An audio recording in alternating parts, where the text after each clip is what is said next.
La Sociedad Española de Radiodifusión presenta Ser ¡Viva la radio! Podcast. Siempre. Y España se va de puente. Pasar las vacaciones con la familia, hacer torrijas y ver las procesiones. Visitar el centro, visitar algún museo, algo que quiera ver aquí la peque. Me voy porque tengo unos cuantos días libres, aprovechando el puente, pues eso, a ver a la familia. Nosotros teníamos unos días de vacaciones y como nos... Bueno, pues sí, pues ya está en marcha la segunda fase de la operación especial de Semana Santa. La DGT prevé que hasta el lunes casi 10 millones de personas hagan viajes por carretera. Y hay que decir que esta tarde está siendo movidita, así que vamos a la Dirección General de Tráfico. Elena Camacho, buenas tardes. Muy buenas tardes, ¿qué tal? En estos momentos muy pendientes de varios accidentes. Uno que corta en Zamora la 66 en Morales del Vino hacia Salamanca, en Valencia de entrada por la V31 en Sedaví y la A7 en el Puig dirección Alicante, también en Vizcaya en la P8 en Galdácano sentido Irún y en Madrid a la salida por la 6 a su paso por el planteo. Al margen de los accidentes, complicación en Madrid de salida por la 3 en Rivas, A4 Pinto y A42 en Torrejón de la Calzada, luego de entrada a Valencia por la 3 en Loriguilla, también intensa en Toledo la 5 en Maqueda dirección Extremadura y a dificultad en Cuenca en la 3 desde Montalvo hasta Villares del Saz sentido Albacete. Gracias, Elena, pues ya lo ven, mucho tráfico, pero es que también mal tiempo, y ya saben que siempre es una combinación peligrosa. Y por si se lo están preguntando, sí, mañana siguen tanto la lluvia como el viento. Natacha Payá, buenas tardes. Buenas tardes. En las próximas horas muchos de los avisos de la EMET continuarán activos. Otros muchos también se mantendrán hasta mañana, donde volveremos a tener un día con precipitaciones intensas y persistentes en Galicia, Extremadura, norte de Andalucía, Castilla-La Mancha y en el sistema central. La nieve volverá a aparecer en los Pirineos y en el sistema central, también en el resto de los sistemas montañosos, pero con cotas más altas. Y el viento volverá a soplar con intensidad en amplias zonas de la península como hoy y con rachas superiores a 80 km por hora. Gracias, Natacha. Empieza hora 25. Y empieza con el Día Horribilis de Luis Rubiales y compañía, porque la Federación acaba de apartar de sus funciones a Albert Luque y a Rubén Rivera, que pese a que estaban imputados por coaccionar a Jenny Hermoso para que justificara el beso que le dio Rubiales en la final del Mundial, a pesar de que estaban imputados, pues seguían en sus cargos. Luque como director deportivo, Rivera como director de marketing. En el caso de Luque había incluso WhatsApp que demostraban estas presiones a la jugadora. Le escribió, atención, deseo que te encuentres muy sola en la vida. Pues bien, aún así seguían en sus puestos hasta ahora. Antón Meana, buenas tardes. Hola, buenas tardes, Pablo. Porque la Federación los aparta después de que la Fiscalía haya pedido para ellos 1 año y medio de cárcel. Eso sí, están suspendidos de empleo, pero no de sueldo, y hay que decir que poco no cobran. Correcto, sobre todo Albert Luque, que tiene sueldo de alto directivo, al ser el responsable de la selección española, fue la persona propuesta por Rubiales para ser su heredero en la presidencia de la Federación y que cuenta encima con un contrato blindado que dificulta su despido. De hecho, algunas fuentes consultadas dicen que tiene una cláusula liberatoria millonaria que dificulta cualquier rescisión, aunque esta cifra nunca ha sido confirmada. La cadena SER se ha puesto en contacto hace unos minutos con los 2 trabajadores apartados y uno de ellos dice que se ha enterado por la prensa y que no tiene notificación de la Real Federación Española de Fútbol. Explican desde Las Rozas que sí que se han puesto en contacto con ellos, con Rivera y con Luque por teléfono, pero que falta la notificación por escrito que dé oficial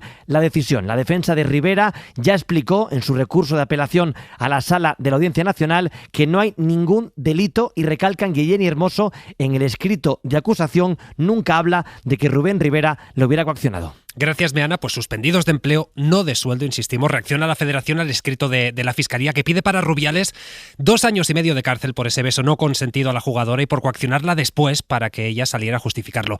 En su escrito, el fiscal hace un relato muy detallado, muy duro de cómo fueron esas presiones a Jenny Hermoso, también a su familia. Presiones por tierra, mar y aire por parte de Rubiales, Luque, Rivera y también del exseleccionador de Jorge Vilda, Miguel Ángel Campos.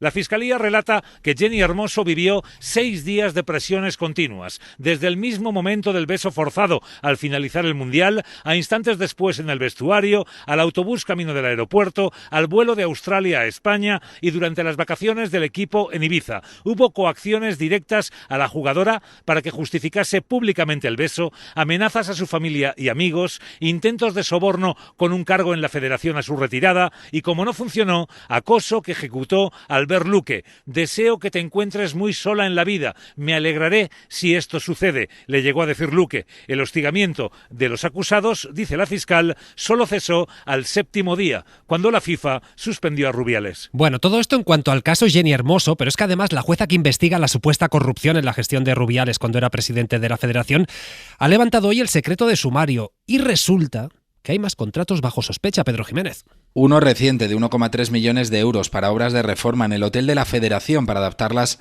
a la normativa municipal del Ayuntamiento de Las Rozas, donde se encuentra la ciudad del fútbol. Gruconsa, la empresa que está en el foco de la investigación, fue la adjudicataria en un proceso amañado, según la UCO, que se apoya en las intervenciones telefónicas hechas a los investigados. Según el sumario, la juez Delia Rodrigo sostiene que el directivo de esta constructora y hermano del director de los servicios jurídicos de la Federación, Ángel González Segura, era el enlace entre Gruconsa y la Federación para obtener los contratos, y añade que según las intervenciones telefónicas, esta contratación y los pagos tras los contratos de Gruconsa a Dismatec, la empresa de Nené, íntimo amigo de Rubiales, podrían estar supeditados a la presencia de Luis Rubiales al frente de la Federación. De hecho, de los pinchazos telefónicos se desprende que el expresidente de esta institución pudo beneficiarse de esa correlación de pagos. Y es oficial, Alejandro Fernández ya es el candidato del PP a las elecciones catalanas. Lo ha ratificado el Comité Electoral del partido después de un acto en Barcelona, en el que él y Feijóo han intentado escenificar sintonía, en el que han intentado guardar el hacha de guerra por los acercamientos a Junts per Catalunya. De hecho, hoy el propio Fernández ha admitido que su elección como candidato ha sido un parto, pero no de los sencillos, David Junquera.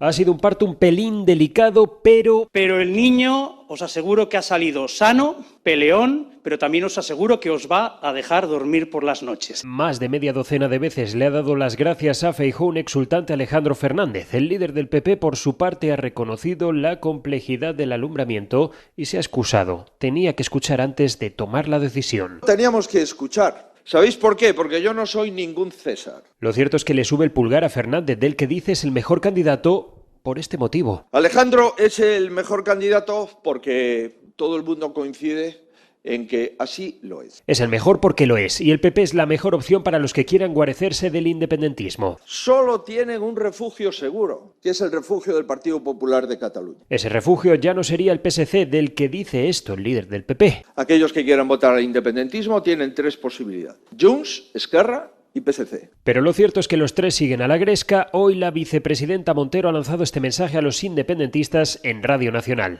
Hay muchos partidos que sobreactúan, se aferran a cuestiones y a situaciones que espero que los electores en Cataluña la dejen definitivamente atrás. Acusa Montero a Junts o Esquerra de sobreactuar y le recuerda que el camino del referéndum no lleva a ningún lado. Gracias, David Junquera. Y por cierto, quien no va a presentarse a las catalanas es Podem Catalunya, que es una formación muy minoritaria y que ahí ha quedado muy diluida en los comunes. Isabel. Sí, llevaban días en contacto con los de Ada Colau para ir juntos, pero al final no ha habido acuerdo, y aunque en Podem habían dicho que se iban a presentar sí o sí, con los comunes o sin ellos, al final han dado marcha atrás y optan por no concurrir para no fragmentar, dicen, a la izquierda. Y por si había alguna duda de hasta qué punto Carles Puigdemont piensa exprimir su imagen para las catalanas, atención al nombre que le han puesto a la candidatura: Junts más Puigdemont per Catalunya. Venga, va, más cosas. Concepción Cascajosa es la nueva presidenta del Consejo de Administración de Radio Televisión Española. La han elegido para intentar zanjar la crisis que se abrió con el cese, primero de jefe de contenidos de la corporación, después con el de la propia presidenta, de Elena Sánchez. Resulta que ambos llevaban tiempo enfrentados y el posible fichaje de Broncano para competir con El Hormiguero fue la gota que colmó el vaso en el Consejo. Cascajosa toma ahora el relevo para los próximos 6 meses. La han elegido los consejeros a propuesta del PSOE, de Unidas Podemos y el PNV. En cambio, el PP ha votado en contra y de hecho está poniendo el grito en el cielo con la elección, porque la nueva presidenta, según ha contado ella misma en alguna ocasión, es militante del PSOE. Javier Gregory, buenas tardes.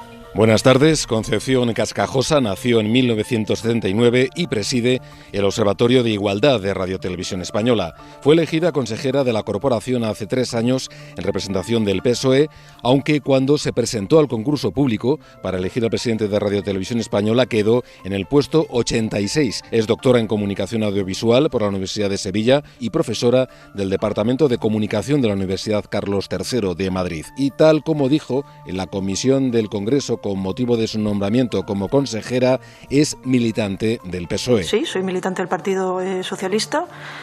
Y en este sentido considero que esa militancia forma parte de mi compromiso social y de mis ideas que son progresistas. Y precisamente este es el punto que más han criticado hoy fuentes del Partido Popular, que acusan al presidente del Gobierno, Pedro Sánchez, de poner al servicio de sus intereses a Radio Televisión Española. A partir de ahora, la nueva presidenta de Radio Televisión Española tendrá que remodelar la cúpula directiva del ente público tras el despido ayer del director de contenidos. La reunión de hoy del Consejo de Radio Televisión Española ha sido también larga e intensa, y esto ha impedido que se aborden otros asuntos polémicos como el fichaje del comunicador David Broncano o el análisis de las cuentas del ente público.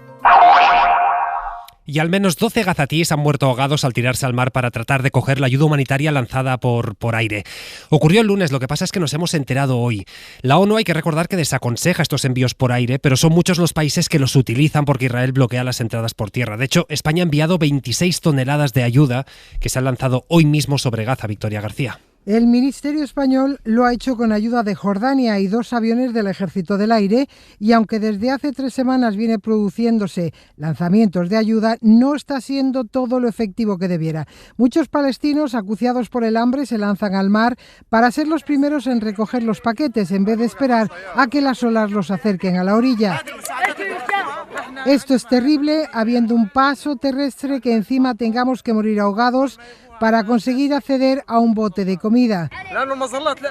Es un mal menor en una situación trágica que ha llevado a UNICEF a cifrar en un 31% los niños que están sufriendo hambruna y desnutrición en la franja, 1 de cada 3, y la cifra seguirá aumentando dado que Israel sigue controlando la llegada de ayuda humanitaria, no se aviene a cumplir con la resolución de la ONU y va a seguir negociando con Estados Unidos el ataque definitivo de su ejército a Rafah tras paralizar las negociaciones con Hamás para la liberación de los rehenes. Gracias, Vicky. 8:12, casi 7:12 en Canarias. Acuerdo en Portugal entre conservadores y socialistas para presidir la Asamblea del país de forma rotatoria, es decir, 2 años para el candidato de derechas, otros 2 para el de centroizquierda. Isa. Así se desbloquea la elección del presidente de la Asamblea después de 3 intentos fallidos ayer, porque los conservadores de Luis Montenegro ganaron las elecciones, pero no tienen mayoría absoluta en la Cámara, así que gobernarán en minoría, y la duda es si los socialistas serán su socio prioritario para, por ejemplo, aprobar los presupuestos. La ultraderecha de Chega lo da por hecho, proclama ya que ellos son la única oposición. Pues informa desde Portugal para la SER, Brais Suárez. Así es, las 2 primeras sesiones de la nueva legislatura han demostrado la enorme impredecibilidad que se abre en Portugal, pero también una gran flexibilidad de los 2 grandes partidos para lograr acuerdos. El de hoy, para una presidencia rotatoria del Parlamento entre un partido de gobierno y otro de la oposición, es inédito. La decisión ha llegado tras muchas horas de reuniones esta mañana entre socialistas y conservadores, y ha sido la única solución para salir del bloqueo al que se llegó ayer, cuando el partido de derecha populista Chega se echó atrás en el acuerdo que ya había alcanzado con los conservadores para apoyar a su candidato. Creo que ha quedado claro, y que es la noticia más relevante del día de hoy, que los conservadores han decidido hacer un acuerdo más o menos formal con el Partido Socialista, ha dicho el populista André Ventura. Ahora mismo pretende arrebatar a los socialistas su condición de líderes de la oposición y situarse así como única alternativa ante unas eventuales elecciones anticipadas. Aunque sí se descartan acuerdos de gobierno, hoy está menos claro que ayer quién será el apoyo prioritario de los conservadores. Hora 25. Pablo Tallón. 8:14, 7:14 en Canarias, y esta noche en Hora 25 de los negocios vamos a desgranar qué está pasando con la inflación, que ha subido en marzo 4 décimas hasta el 3,2%. En la subida tiene mucho que ver el fin de la rebaja del IVA de la luz, que volvió al 21% después de que el precio, ya lo saben, en el mercado mayorista bajara mucho. Carlos Sevilla, buenas tardes. Buenas tardes, Pablo. Sí, en febrero el precio de la luz bajó de los 45 euros el megavatio hora, y con esa bajada decayó la rebaja del IVA al 10% y volvió al 21%. Esta subida fiscal en la electricidad ha impulsado el repunte de la inflación, que después de bajar al 2,8% el mes pasado, en marzo ha vuelto a subir hasta situarse en el 3,2%. En ese repunte también podría haber influido la subida de los precios en el sector servicios, especialmente en hoteles, que se han disparado en los últimos meses, pero habrá que esperar a que el INE desglose los datos definitivos para poder confirmarlo. De los datos del IPC de hoy, el más positivo y el que ha destacado el Gobierno es el de la inflación subyacente, que excluye los precios de la alimentación y de la energía. En marzo bajó 2 décimas hasta el 3,3% y ya encadena 7 meses de descensos. Y 2 semanas después de que un preso asesinara a una cocinera, la Generalitat ha cesado al director de la cárcel donde pasó todo, que es la cárcel de Mas d'Enric, en Tarragona, un movimiento que llega tras las protestas de los funcionarios que exigían dimisiones, aunque el cese que ellos exigían era el de la Consellera de Justícia. Así que a ver si les sirve el del director Radio Barcelona, Pol Valero. Bona tarda. Bona tarda. Tras este movimiento, los distintos sindicatos están en conversaciones entre ellos para acordar una estrategia conjunta. Mientras tanto, el Govern confía que la destitución del director Paco Romero pueda reactivar el diálogo con los representantes de los trabajadores después de 2 semanas de crisis. Con el relevo, la Consellería quiere iniciar una nueva etapa, empezando por Mas d'Enric. Algunos trabajadores del centro explican que el cambio de director era necesario porque dicen que parte de la plantilla había perdido la confianza en él. Es una pequeña victoria. No es el último responsable, pero sí es el responsable inmediato de lo que sucedió. Según la Consellería, Romero se ofreció a dimitir desde la tarde del asesinato, pero han querido esperar para meditar y consensuar la decisión. Y Nacho Vidal se va a sentar en el banquillo por ser el chamán del rito del sapo bufo, que es un ritual con una droga muy potente y que hizo en su casa, donde un hombre terminó muriendo. Hablamos de una droga alucinógena que se extrae del veneno de un sapo, de ahí el nombre del ritual. Pues bien, un juzgado archivó la causa, pero ahora la Audiencia de Valencia ordena reabrirla y procesar al antiguo actor porno porque cree que sí que hay indicios de un homicidio por imprudencia grave. Radio Valencia, José Forés Romero. El tribunal enumera en su auto como indicios respecto de Vidal que asumiera la función de director del rito y se atribuyera un conocimiento especial sobre esta clase de ceremonias, además de que fuera quien dispusiera la dosis que debía inhalar el fallecido en una pipeta de cristal o que conociera la toxicidad de la sustancia y, pese a ello, no adoptara ninguna precaución ni antes ni durante su administración. También recuerda la resolución que el actor conocía la incompatibilidad de la metilbufotenina con la ingesta de cocaína y es posible que hubiera tenido conocimiento de que el fallecido había tomado previamente esa droga. La audiencia destaca también la evidente carencia de conocimientos médicos del actor que quedó de manifiesto cuando la víctima se desmayó y pese a ello todos continuaron con la ceremonia durante varios minutos en la casa que Nacho Vidal tiene en la localidad valenciana de Enguera. Gracias, José. Y otra de las historias del día está en Bilbao, donde ha aparecido vivo un hombre al que su familia buscaba, atención, desde hacía más de 20 años. Pues bien, insistimos, tras más de 20 años lo ha encontrado la Guardia Civil después de detectar que el hombre había renovado el DNI. Radio Bilbao, Óscar Gómez. La denuncia por la desaparición de este hombre la puso su esposa en Baracaldo en 2009, aunque el último contacto había sido en 2003. Explicó a la Guardia Civil que estaba enfermo y sin dinero y que creía que vivía en la calle, en Bilbao. La Guardia Civil no le encontró, pero en 2013 el Centro Nacional de Desaparecidos detectó que había renovado el DNI y tirando del hilo averiguaron que tenía cuenta en un banco de Caparrós, en Navarra, de la que sacaba dinero todos los meses. Le localizaron el pasado 19 de marzo, le informaron de que su familia le buscaba y accedió a establecer contacto, según la portavoz de la Guardia Civil de Vizcaya, Elsa Expósito. Él dijo que sí, se pusieron en contacto con las familias y por lo que conocemos ha podido haber un primer ya reencuentro. El desaparecido había sido acogido en 2007 por una familia de feriantes y desde entonces viajaba con ellos de feria en feria por toda España. Hora 25. Pablo Tallón. 8 y 19, 7 y 19 en Canarias han desarticulado en Madrid una red que defraudó a la Seguridad Social más de 4 millones de euros. Hay 25 detenidos, entre los cuales funcionarios del SEPE, del Servicio Público de Empleo, que cobraban comisiones presuntamente a cambio de varios chanchullos con el reparto de ayudas al desempleo. Radio Madrid, Alfonso Gea. Una organización jerarquizada, perfectamente estructurada, que se había especializado en crear expedientes ilegales en el área de fomento del autoempleo, lo que permite a los desempleados recibir toda la prestación de golpe para así poder crear negocios. Una auditoría detectó un incremento sin razón alguna de consultas a decenas de estos expedientes. Algo estaba pasando y podía ser un delito. Y los que lograban ese acceso a la red digital de la administración no podían ser más que funcionarios públicos. Fue entonces cuando la policía ha podido encajar todas las piezas. Laura López es la portavoz de la Policía Nacional. El papel desempeñado por los funcionarios públicos, quienes ejercían tareas de seguimiento de los expedientes y asesoramiento por el que recibían unos beneficios que podrían alcanzar hasta los 50.000 euros. Hay 25 detenidos, entre ellos los 2 cabecillas del grupo, también gestores y trabajadores en entidades bancarias, que eran presuntamente los responsables de desviar las ganancias del fraude a cuentas corrientes a nombre de terceros. Científicos chinos han probado en ratones un mecanismo para que los dispositivos electrónicos que se implantan en el cuerpo, por ejemplo los marcapasos, funcionen con nuestro propio oxígeno y no con baterías. De momento funciona, pero el experimento hay que decir que está en una fase muy preliminar. Javier Ruiz Martínez. La batería implantada en la espalda de ratones generó un voltaje estable de 1,4 voltios. Contiene 2 electrodos hechos con oro y sodio. Los recubre un polímero poroso a través del cual pasa el oxígeno generando esa pequeña cantidad de electricidad. Los autores del experimento reconocen que es muy poca, pero dicen que abre la puerta a que un día podamos aprovechar el suministro continuo de oxígeno del cuerpo para que la batería, por ejemplo, de un marcapasos no se gaste nunca. Mientras se mejora la potencia, lo más importante de este estudio era evaluar si el implante era rechazado o no por el organismo de los ratones. No produce reacciones inflamatorias, no hay cambios metabólicos, la herida alrededor del implante se regenera y sobre esto último, además, observaron un fenómeno curioso. La batería solo empezó a funcionar cuando los vasos sanguíneos a su alrededor se curaron. Y como mañana muchos de ustedes se van a ir de puente, pues los estrenos de cine se adelantan a hoy. Vamos a preguntarle a Pepa Blanes con qué nos vamos a encontrar en esta cartelera. Godzilla es la alternativa para aquellos cansados de las películas de romanos y bíblicas que tanto abundan en Semana Santa. El monstruo japonés vuelve a hacer de las suyas, destrozando todo a su paso y con americanos dispuestos a salvarnos, como siempre. La mayoría de las civilizaciones han creído que la vida solo era posible en la superficie de nuestro planeta. Más allá de los blockbusters, si tienen tiempo, aprovechen y disfruten de La Bestia, The Beast. La película del francés Bertrand Bonello con Léa Seydoux es una adaptación de Henry James que mezcla melodrama, amor, épocas históricas, crítica a los incels e inteligencia artificial. Es peligroso, por supuesto.